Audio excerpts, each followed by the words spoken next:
Alhamdulillah, kita bersua kembali di diskusi lintas agama yang dilaksanakan oleh Apologet Islam Indonesia yang begitu menarik, berisi, dan menambah literasi untuk memperkuat keimanan kita kepada Allah yang mengempaskan kesyirikan dan kekafiran. Ayo langsung saja kita simak bersama-sama. Bismillahirrahmanirrahim. Bagi saya hanya menyelesaikan kewajiban saya sebagai seorang muslim, ditanyai oleh manusia kayak ente. Ya Gitu, begitu, saudara. ya begitu. Pertanyaan saya, kalau saya benar-benar memahami Islam, saya tanya, kenapa sholat itu harus waktu itu? Ya.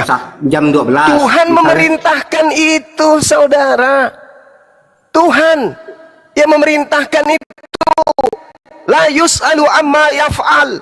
Tuhan tidak ditanya tentang apa yang diaturnya, tentang apa yang dikerjakan Tuhan. Wah, nggak bisa itu. Ya sudah, kau protes sekarang sama Tuhan. Saya Kenapa kamu harus nggak bisa? Kenapa kamu nggak protes Tuhan? Kenapa kamu nggak dilahirkan menjadi perempuan cantik? Kenapa? Kutanya dulu samamu. Kenapa kamu nggak memprotes penciptamu? Tuhan, ngapain lu ciptakan gue pakai laki-laki, pakai ada nonotnya lagi? Harusnya aku jadi perempuan. Kenapa anda nggak tanya?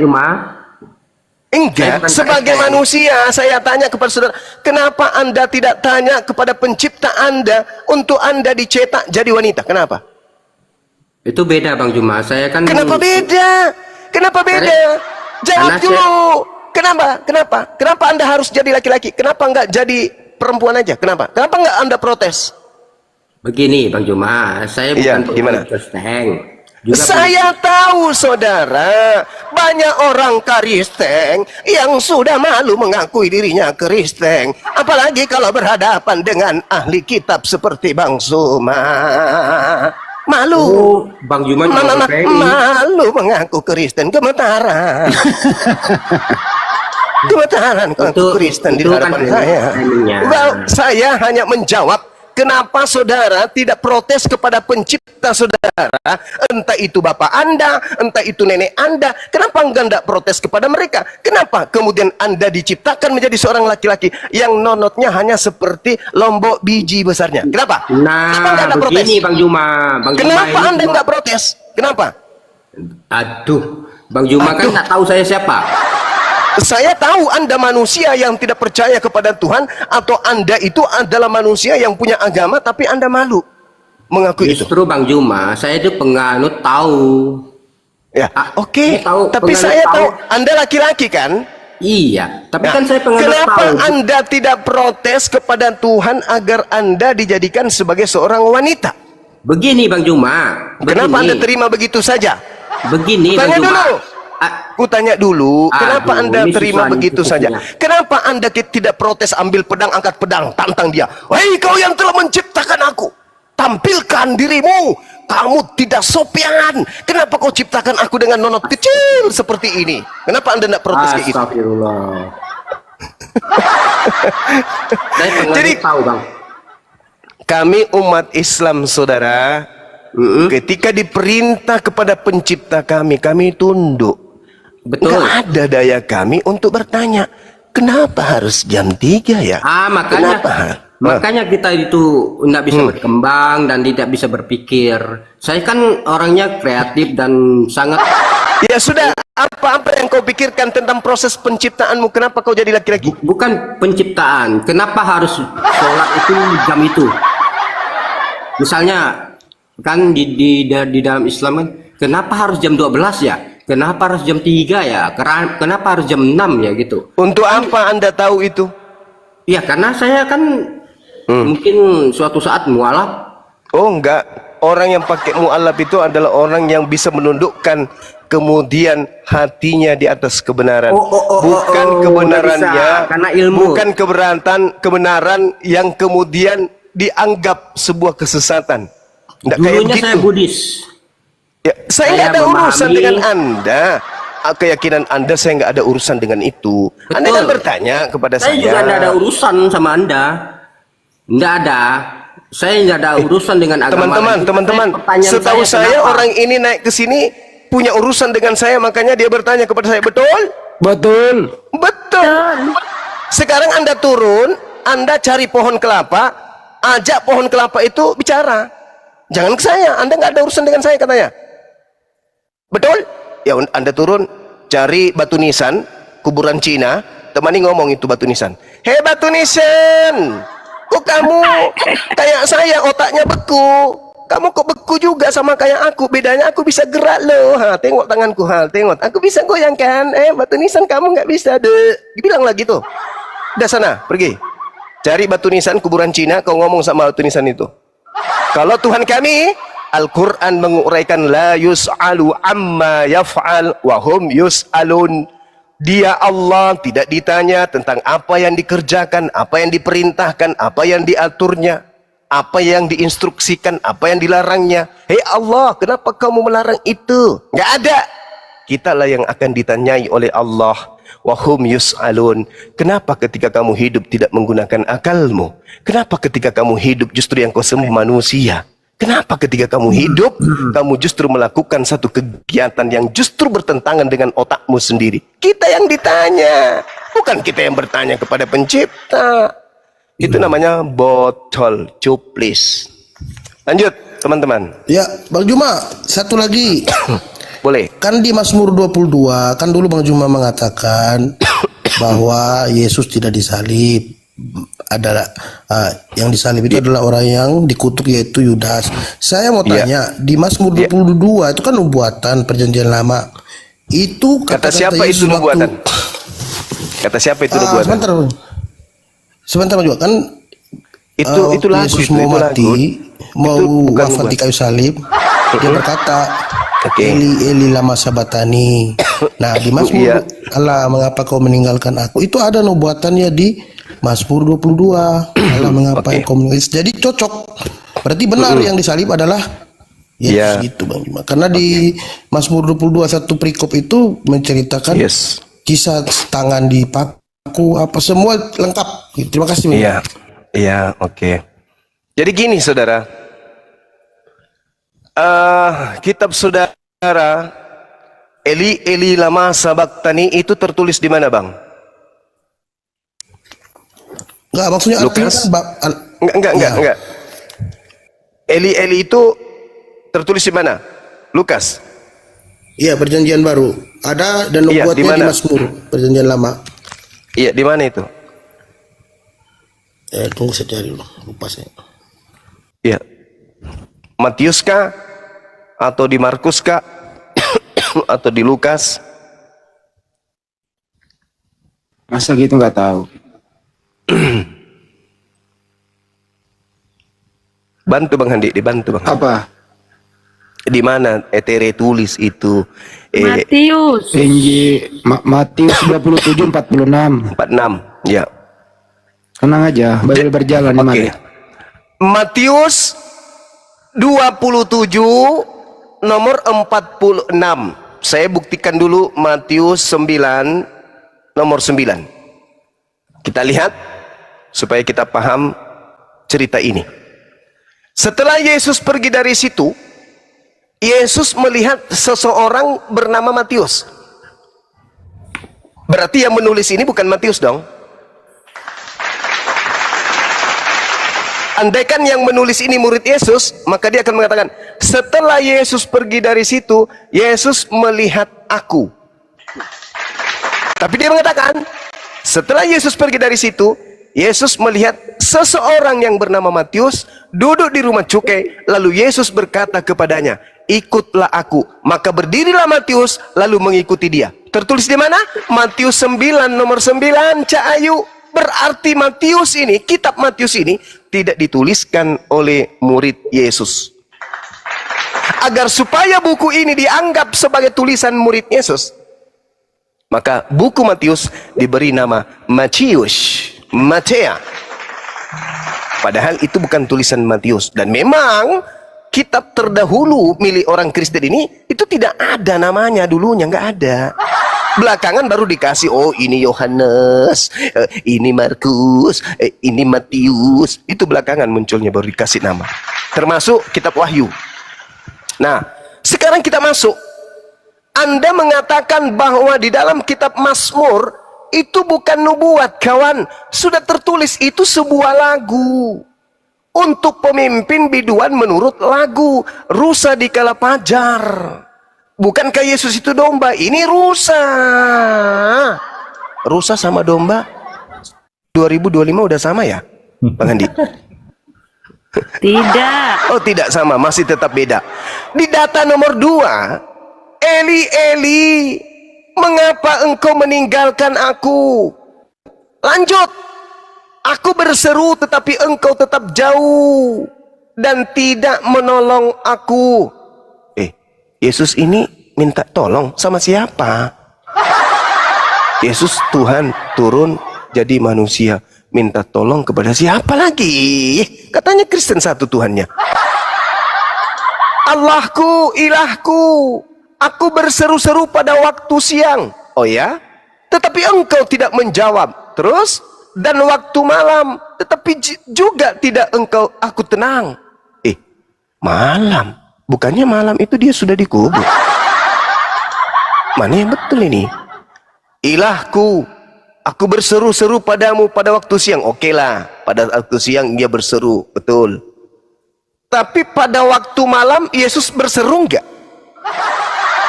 Kalau waktu siang dia berseru kan, Bapa, ampunilah mereka, sebab mereka tidak mengetahui apa yang telah mereka lakukan. Itu oke lah, kita anggap itu Eli, Eli, lama sabachthani. Oke. Tapi pada waktu malam apa teriakannya?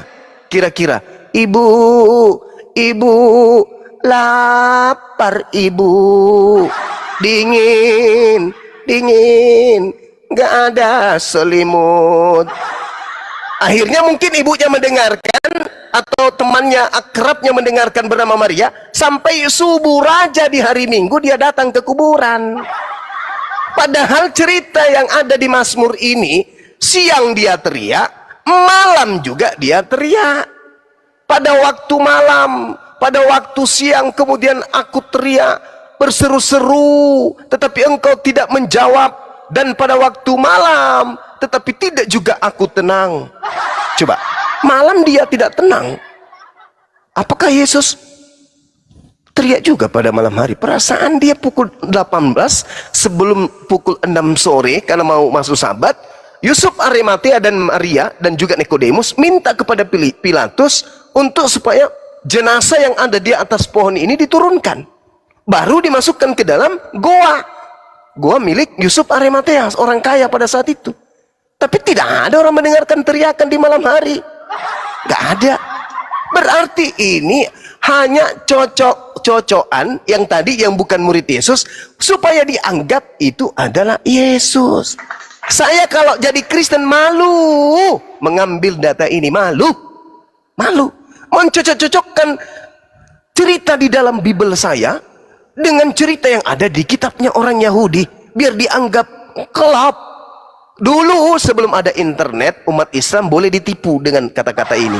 Eli, Eli, lama sabachthani. Boleh umat Islam ditipu yang ada di pelosok, yang jauh dari internet, jauh dari pendidikan, jauh dari informasi. Boleh misionaris masuk.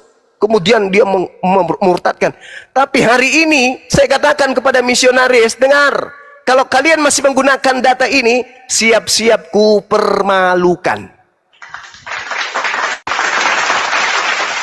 Orang-orang yang menulis Bible ini, ingat, saya katakan sekali lagi, ingat.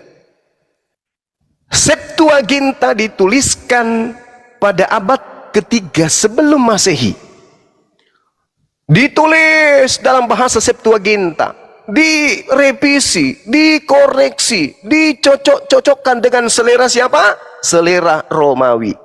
Setelah itu di abad keempat muncul tulisan-tulisan yang sudah kemudian dikanon. Yang tidak lulus kanon disebut sebagai Injil Apokripa, Injil yang disembunyikan. Filipus, Barnabas, itu disembunyikan semua itu. Lalu kemudian yang cocok dengan imannya orang Roma Yunani, Lukas. Yang satu Markus, yang satu lagi dikasih nama Matius, yang satu lagi dikasih nama Yohanes. Cocok tuh dengan orang-orang Roma. Satu lagi surah-surah Paulus, cocok dengan mereka. Tetapi Taurat cocok nggak? Nggak cocok. Makanya dikatakan perjanjian lama. Padahal Taurat itu adalah perjanjian baru. Yeremia 31 nomor 31 sampai 33. Aku akan mengadakan perjanjian baru dengan Bani Israel dan Bani Yahudi. Apa itu? Aku akan memasukkan hukum Taurat ke dalam batin mereka. Berarti perjanjian barunya adalah hukum Taurat. Tapi di meja Kristen, hukum baru Tuhan ini malah dikatakan sebagai perjanjian lama. Lalu kemudian Septuagint tadi itu diusahakan sebisa mungkin dicocokkan dengan perjanjian baru, dinikahkan dia, dikawinkan dia, supaya berpelukan. Berpelukan. Jadilah kitabnya Kristen. Itu dibuat supaya sama. Ya, kebetulan ada saudara saya di sini dari Yudaism. Ya. Apakah kemudian saudara Yudaism ini bisa mengakui bahwa perjanjian lama milik Kristen itu sepadan, searah, seia sekata dengan original teks yang mereka punya? Bisa nggak, Ahi? Oh enggak, jelas beda, kecuali terutama di dalam Mazmur 22 ini. Kalau kita terus ke ayat 16 yang tadi disebutkan kekuatan penyalipan, ya, sebab anjing-anjing telah mengurungi aku, gerombolan penjahat mengepung aku, mereka menusuk tangan dan kakiku. Kejahatan tekstual. Padahal di situ bunyinya Kisafuni kelafim adat mereim hikifuni kaari yadai veraglai. Seperti singa mereka di tangan dan di kakiku. Inilah musuh-musuh Raja Daud. Jadi teksnya diganti untuk sama biar dengan konsep Yesus digambarkan dalam kitab Mazmur. Ya, tidak salah yang ku bilang. Bang Suma itu belajar. Sekira begitu, saudara Al-KTP. Jadi saya kalau jadi Kristen malu mencomot terjemahan dari kitabnya saudara Yahudi, karena tidak ada kapasitas saya sebagai Kristen untuk mengetahui apakah terjemahan ini sudah sesuai dengan empunya kitab. Itu dia. Seibarat Kristen itu seperti sekelompok manusia mengambil terjemahan Al-Quran, lalu mereka jadikan sebagai kitab suci dan mereka mendirikan agama baru. Itulah yang terjadi dengan Kristen. Mereka mengambil terjemahan kitabnya Yahudi, lalu mereka jadikan kitab ini sebagai kitab dan mendirikan agama baru, yaitu Kristen. Lucu kan? Lucu. Terjemahan Al-Quran diambil oleh sekelompok manusia, lalu sekelompok manusia itu membuat agama baru, Tuhan baru, Nabi baru, hari ibadah baru, tapi menggunakan terjemahan Al-Quran, meninggalkan ajaran aslinya. Itu namanya jahiliyah. Silakan saudara Al-KTP. Oke, makasih Beda Bang. beda kali artinya ya, Bang Billy. Jauh beda artinya. Boleh saya bertanya Bang Zuma? Kita biarkan dulu saudara Al-KTP belum selesai. Silakan. Ya, boleh gantian Bang. Oke, silakan. Makasih Bang Iwan. Iya, sama-sama. Oke, saya mau tanya ini Bang Zuma, mungkin karena Abang Zuma udah punya akal kan, karena akalnya lebih besar, jadi bisa diuji lah ya. Ya Bang Zuma? Yang menguji akalnya yang lebih kecil gitu. Maksudnya aku percaya lah Abang Zuma bisa punya akal dan bisa menjawab lah, bisa berdasarkan dalil-dalil dan referensi yang lain lah ya, karena akalnya lebih besar kan Daripada Oke, Anda. Bang Zuma. Iya, silakan. Oke. Jadi Tuhan Abang Zuma itu berapa Bang? Satu. Satu Tuhan saya. Ya. Satu itu apa Bang? Satu itu ahad, tunggal, tidak berbilang, tidak bisa dibagi. Makanya kami sebutkan ahad.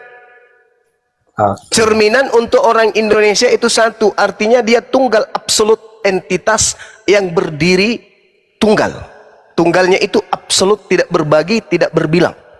Satu itu hanya untuk hanya untuk mudah dipahami.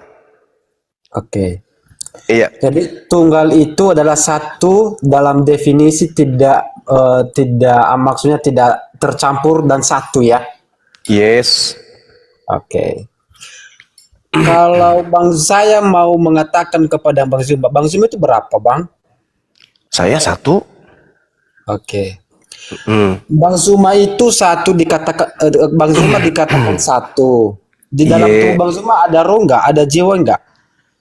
Ada. Tubuh dan jiwa sama nggak, Bang? Tubuh dan jiwa enggak, beda. Oke.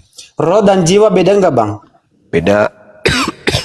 Berarti abang 3 dong, bukan satu. Satu, saya satu. Katanya beda. Saudara, ketika saya berkata saya, maka yang berbicara di situ adalah jasad, ruh, dan jiwa saya. Oke. Saya mau punya tahu Bang Zuma, definisi kata echad atau definisi kata tunggal itu seperti apa maksudnya itu, Bang? Coba dijelaskan secara akalmu ya. Iya. Jadi ketika berbicara mengenai hakikat Tuhan itu hanya Dia. Tidak ada yang lain. Di luar daripada dirinya bukan Tuhan. Misalnya, andaikan bisa Tuhan itu menciptakan Tuhan, maka Tuhan yang diciptakan itu bukan Tuhan. Andaikan Tuhan kemudian bisa turun menjadi piring, maka piring itu bukan Tuhan. Kenapa? Karena itu sudah di luar daripada dirinya.